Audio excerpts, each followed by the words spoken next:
Hey guys, I'm Dov, and today I'm back with more Total War Warhammer 2 online action. We're here today with the High Elves, facing up against the Beastmen. So yes indeed, the haughty Christmas Elves are definitely in for a good time. Let's go ahead and jump straight to the army compositions. My forces are going to be led by a princess on a Moondragon. You can see the Moondragon's kind of glancing over here in a very creepy manner. She, of course, carries a bow, so she's got that ranged attack. And the Dragon Breath also, gives her an additional ranged attack. She also has an Arrows of Kurnus-like ability that I just cut for cost because it doesn't seem to me to be too accurate. She has a couple of other support buff abilities that I just cut for cost in this particular matchup, but there is one in particular that increases the reload speed, which helps High Elf Archers, who already have a very nice reload speed, to be even faster. But, just in terms of this particular matchup, I was trying to just cut costs, so I decided to, forego that. We've also got 3 units of Dragon Princes, one here, and one down on the low ground over here. Infantry Corps is going to be 4 Spearmen up front, with a Phoenix Guard as the anchor in the rear, and 4 units of Archers. So, again, High Elf Archers, they don't have the best AP values. They have decent AP values. I mean, it's not terrible, considering they're an Archer-type unit. 3 AP per shot over 10 seconds, which is pretty decent. They have really good reload rates, and they have massive range. At 180 range, they can compete with some artillery pieces, honestly, in terms of their massive amount of range. So, they can definitely do a lot of work. For my opponent's build, we're going to have to pause it here because the action is just about to kick off. His forces are led by Morgur the Shadowglaive here. A couple unit of Ungor Spearman herds with shields. He's got Gore herds with shields here. 2 of those. 2 units of Minotaurs with shields. Personally, I'm not a huge fan of Minotaurs, just because it's a very expensive unit that has relatively low armor. However, if you are going to bring Minotaurs, the shielded variant are a good pick because they do have a 55% missile block chance, which means they're going to ignore a lot of incoming fire. So, very good stuff there. He's also got a Gore Bull supporting them. Up here in a vanguard position, he's got 2 Ungor Raiders with a Gore Herd, as well as a Centaur with throwing axes. And I believe that's pretty much it. There's a Bray Shaman there with Lore of Wild, Razorgore Chariot as well. And that's pretty much it. So let's kick this battle off. And immediately I'm going to be charging my Dragon Princess down into the woods here to try and get on these Ungor Raiders. The Gore Herds appear, so we're just going to quickly switch targets onto them and get a brutal charge in here. Just do a ton of shock damage and then immediately pull through, get onto these Ungors. I was trying to do as much damage as possible before these Minotaurs get in here, but we are going to need to pull away immediately, and unfortunately I do get a little bit late, and I do take a couple charge animations there, so I'll probably lose 1 or 2 models, but, it's not the end of the world. We're down to 42 unit models, and I do also have a Lore of Life caster I have failed to mention, just, to give the healing to the high-value Dragon Princess and the Dragon Princess. So she's poking away with her bow, going to be targeting Minotaurs and other large units. Her bow does a substantial amount of damage, especially to low armor targets. So, she can definitely poke away and do some good damage. And of course, the dragon gives her a massive amount of AP and, 50 charge bonus. She has flaming damage as well, which means she'll just destroy Morgur in melee if she comes down to the ground. That being said, my opponent's probably going to be keeping Morgur well and close to this Gorbel and these Minotaurs, which means I'll have a hard time getting on him. Currently, he's way back here, so if I was really on top of things, I could probably honestly go back here and pounce on Morgur. It might pull these Minotaurs away, but it does look like we're going to be getting a Cygor summon up here, so immediately I'm going to focus fire with all my archers onto that Cygor. Unfortunately, they're a little bit clogged up here. This is a little bit of a miss micro. I would either need to move these spearmen forward or back to make sure the archers aren't, standing on top of them. But, it's all good so far. The Cygor is right on the edge of the range of my archers, so they're having a hard time making solid contact, but, they're kind of just blanketing this area in fire, helping to speed this guy's degeneration so that he does as little damage as possible. And my opponent's just kind of posting up on the high ground here in the woods, not wanting to get shot up too bad by my archers before he has to engage. We dropped a Dragon Breath on that Cygor there, taking quite a bit of fire from those Ungor Raiders, who actually do a surprising amount of damage. Let's look at their AP values here for just a moment. So yeah, they only have 1 AP missile damage over 10 seconds, but they do have a lot of unit models. 90 unit models on a skirmisher is a lot. It gives them a high volume of fire. Most standard skirmisher units have 68 unit models like these High Elf Archers here, so We're going to get these Ungor chariots charging through here. They're taking a little bit of fire as they come in, but they are going to be charging right into the front of braced spears. However, chariots have enough mass, and unfortunately my spearmen are spaced thinly enough that they're going to be able to pull right through and get on these archers. However, we are going to drop down with the Dragon Princess, and since the Shaman is mixed in with these chariots here, we're going to target him with the Princess, and she's going to do a massive amount of damage. You can see already dropping him to half HP, terrified away. Another charge animation just gets him down to less than 10%, and he's done. He's shattered, done at this point, you know, absolutely gone. So that was a great pick right off the bat. Even though he did quite a bit of shock damage and disrupted my firing line for just a moment, that was not really cost effective for him. Losing that Bray Shaman, you know, he still had that Vile Tide that could have refreshed his troops throughout that battle and kept him, you know, in good vigor. And now he's lost that.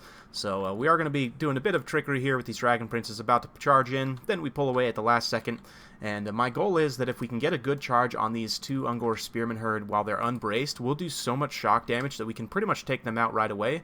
Unfortunately, I kind of blunder into them here a little bit. I had an attack order on the chariot, so we're going to hold for just a second and then immediately pull away. And then this other unit of Dragon Princes is going to charge in, and because the Ungor Spearmen herd are unbraced, they're just going to get pummeled, absolutely just bringing the hammer down there, just doing a ton of shock damage, and the archers also firing in here to the low armor targets. It's a really bad day for these Ungors on the low ground here. Just took an absolute beating, and one of those units is actually routed off already. So great pick for me before the main line engagements even started. That being said, we are a bit behind on the balance of power already. I'm not really sure why, to be honest, but Beastmen, you know, they're getting some okay damage done on the Dragon Princes. These ones over here on the far side, a little bit mismicroed, but that's okay. We're going to be now focus firing. Unfortunately, hitting a lot of arrows. A lot of arrows hitting this rock here, but, you know, we're going to be switching targets now onto the Minotaurs. They do have that missile block chance, so it will help them in this specific situation, but my opponent's kind of posting him behind this rock as much as possible until the last second when he charges in. Now the Gors have engaged here, which means the bracing bonus from these High Elf Spearmen is going to be broken, so when he charges in with the Minotaurs, they're not going to be subject to that charge defense.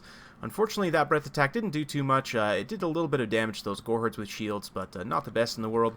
This unit of Spearmen is braced, but they're still going to take a ton of shock damage from those Minotaurs on the charge. They just have the mass to break through, and definitely rough stuff. Immediately going to be pulling through onto the archers, but we are bringing up the Phoenix Guard since my opponent is making a really, really concerted push right here with this Minotaur bus.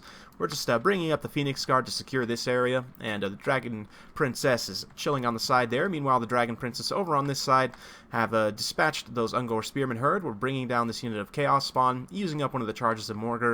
Morgar's all alone over here right now, so I honestly probably should pull the dragon over and get a charge or two onto him. It would do a ton of damage, but Dragon Princess just continuing to rampage in the back line. These Ungor Raiders have no chance here.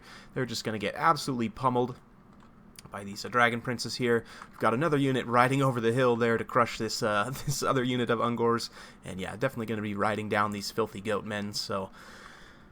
Meanwhile, in the main line, the Spearmen are not holding up well. They're really getting crushed by superior infantry and the Minotaurs here. However, we're holding with Dragon Princess and the Phoenix Guard as well, just keeping the line up and allowing the archers to kind of be secured in many situations and continue firing on those Minotaurs. My opponent coming in for another cycle charge here with these Minotaurs, which is really nice. I think he's trying to get on the Dragon Princes, honestly, which is very good. They're a high-value target and potentially my only chance of winning this battle, so...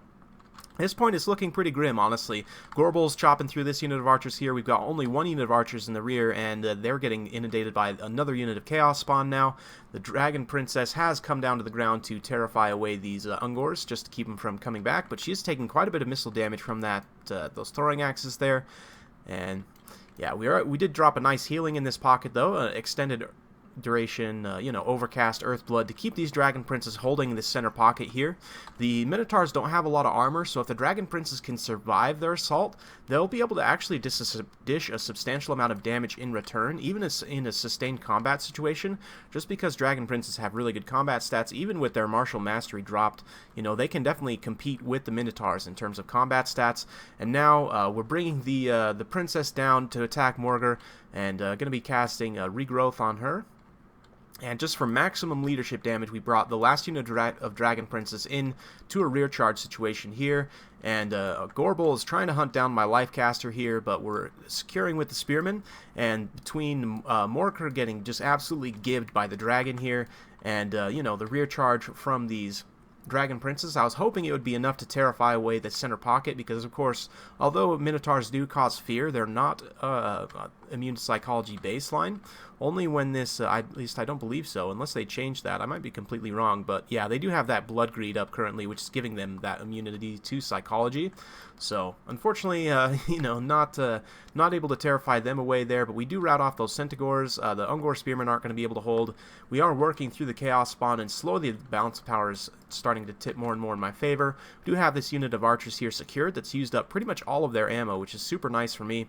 Fortunately, the Dragon Princes are getting very low, but another Earthblood in there, and we're just going to be pulling them away. If Gorbel wants to try and pursue, that's fine with me. We can pull him away, and then, you know, use the Princess to come in here and absolutely just murder Morger. Because Morger has the standard regeneration trait, it gives him a weakness to fire damage, and it's worth noting that all the High Elf dragons do fire damage in melee. So you can see that denoted here by the flaming attacks. So this Dragon Princess is just absolutely going to destroy Morger once she gets her paws on him. And meanwhile, just trying to work through the last of these Minotaurs here. Gorbel did get a nice side charge there, but, you know, he just hasn't been able to get as much damage done as he needed to. I've been able to just secure my Lifecaster, keep my Princess, you know, cycle charging around, and we actually have reached the healing cap with her just about. So really nice value from that Lore of Lifecaster and the Dragon there. Anytime you can get to a healing cap with the Dragon, you know you've got some good work out of them. At least you would hope so. The Phoenix Guard as well, holding valiantly here, just continuing to poke away at this Gorbel, and I'm not sure where Morker got off to. Oh, he's still standing in this center pocket here, but with Gorbel being fended off by the infantry, Dragon's going to come down and just start to, you know, teach Morker a hard lesson about life. That one charge animation just did probably about 20% of his HP damage, honestly. And I didn't want to stay on the ground too long, so we're going to cycle charge a little bit here just to try and keep, you know, keep away from Gorbel as much as possible. Chariots did come back from routing and rampaging the last of my archers, but we are going to secure with the Dragon Princes and bring down the last of the chariots there. So very, very good stuff.